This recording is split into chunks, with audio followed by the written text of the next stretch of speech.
പിന്നെ ബിജെപിയുടെ നേതാവ് എനിക്കെതിരെ പറയുന്നു, സുരേന്ദ്രൻ ഞാൻ കള്ളപ്പണം 4 കോടി മേടിച്ചു എന്നുള്ളത്. ഞാൻ സുരേന്ദ്രനെയും സുരേന്ദ്രന്റെ പാർട്ടിയെയും വെല്ലുവിളിക്കുന്നു. രാജ്യത്ത് അധികാരത്തിൽ നിങ്ങളാണല്ലോ, സംസ്ഥാനത്തും നിങ്ങളാണല്ലോ അധികാരത്തിൽ. നിങ്ങൾക്ക് എന്തേ നടപടിയെടുക്കാൻ പറ്റാത്തത്? സുരേന്ദ്രന് CPM സ്ഥാനാർത്ഥിയെ പറ്റി ഒന്നും പറയാനില്ല.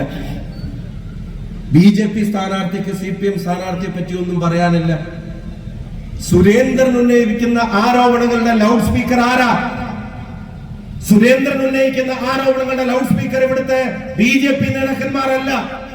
സുരേന്ദ്രൻ ഉന്നയിക്കുന്ന ആരോപണങ്ങളുടെ ലൗഡ് സ്പീക്കറായി CPM-ന്റെ ജില്ലാ സെക്രട്ടറി മാറുമ്പോ, അതിന്റെ എക്കോയായി ഇവിടുത്തെ മന്ത്രി മാറുമ്പോ, ഞാൻ എന്നെ കേൾക്കുന്ന CPM പ്രവർത്തകരോട് ചോദിക്കുന്നു, അവരുടെ നേതാക്കന്മാർക്ക് പോലും വിശ്വാസമില്ലാത്ത, ഉണ്ടയില്ലാത്ത വെടികളെ നിങ്ങളുടെ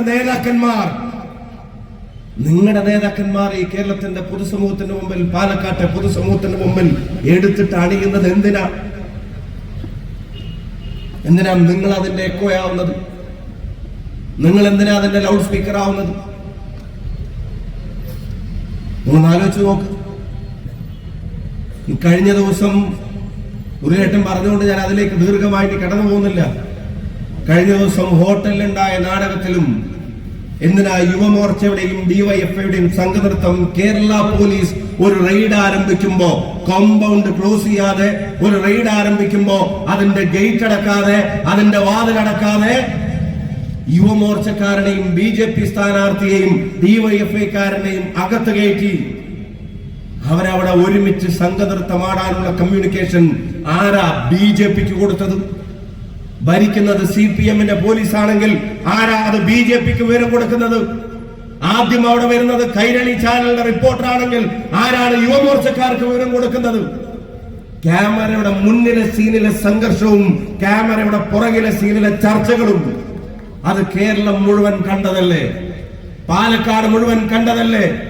ഞാൻ ചോദിക്കുന്നു, സ്വന്തം പാർട്ടിക്കും ചിഹ്നത്തിനും വേണ്ടി കഠിനാധ്വാനം നടത്തുന്ന നല്ലവരായ സാധാരണ സഖാവിനോട് ചോദിക്കുന്നു, നിങ്ങളുടെ പാർട്ടി നേതൃത്വം നൽകി നടത്തിയ നാടകത്തിൽ CJP പാലക്കാട് എസ്റ്റാബ്ലിഷ് ചെയ്യപ്പെടുന്നതിന് കാരണമായ നേതൃത്വത്തെ ചോദ്യം ചെയ്യാൻ ആർജവമുള്ള ആരെങ്കിലും നിങ്ങൾക്കിടയിൽ ഉണ്ടെങ്കിൽ നിങ്ങളുടെ വോട്ടും ഇത്തവണ കൈപ്പത്തി ചിഹ്നത്തിലാവട്ടെ എന്ന് ഈ നാടിന് വേണ്ടി പറയാൻ ഞാൻ ആഗ്രഹിക്കുകയാണ്. ഇനി നിങ്ങൾക്കറിയില്ലേ ഇവിടെ ആരായിട്ടാ മത്സരം എന്നുള്ളത്? നിങ്ങൾക്കറിയില്ലേ ഇവിടുത്തെ വാർത്തകളിൽ ഇടം പിടിക്കുന്നത്? ഇവിടുത്തെ വാർത്തകളിൽ നിരന്തരം വ്യക്തിഹത്യ ചെയ്യപ്പെടുന്നത്, ഇവിടുത്തെ വാർത്തകളിൽ നിരന്തരം വേട്ടയാടപ്പെടുന്നത്, അധിക്ഷേപ വർഷങ്ങൾ ചൊരിയുന്നത്, അതിന്റെ പിന്നിലെ അജണ്ട എന്താണ് എന്നുള്ളത് നിങ്ങൾക്കറിയില്ലേ? CPM-നെതിരെ BJP പറയുന്നില്ല, BJPക്കെതിരെ CPM പറയുന്നില്ല എന്ന് കാണുമ്പോ നിങ്ങൾ തിരിച്ചറിയുന്നില്ലേ ഈ വിവാദങ്ങൾ BJPയെ സഹായിക്കാൻ വേണ്ടി ഇവിടെ ഉണ്ടാക്കിയതാണ് എന്നുള്ളത്? പാലക്കാട്ടെ രാഷ്ട്രീയം അറിയാത്തവരാണോ നിങ്ങൾ? പാലക്കാട്ടെ മുനിസിപ്പാലിറ്റിയിലെ രാഷ്ട്രീയം, പാലക്കാട്ടെ പഞ്ചായത്തുകളിലെ രാഷ്ട്രീയം, അത് രണ്ടും ചേരുമ്പോ ഇവിടെ ആരുമായിട്ടാണ് മത്സരം എന്നുള്ളതിനെ സംബന്ധിച്ച് കൃത്യമായ ധാരണ നിങ്ങൾക്കുള്ളിലും ഇല്ലേ? എന്നെ കേൾക്കുന്ന പാലക്കാട്ടെ വോട്ടർമാർക്കറിയാം, മേപ്പറമ്പിലെ വോട്ടർമാർക്കറിയാം, പിരായിരിയിലെ വോട്ടർമാർക്ക് അത് കൃത്യമായിട്ട് അറിയാം. അതനുസരിച്ച് തന്നെ നിങ്ങളുടെ വോട്ടുകൾ നിങ്ങൾ രേഖപ്പെടുത്തുമെന്ന് വിശ്വസിക്കാൻ ഞങ്ങൾക്ക് ധാരാളം കാരണങ്ങളുണ്ട്.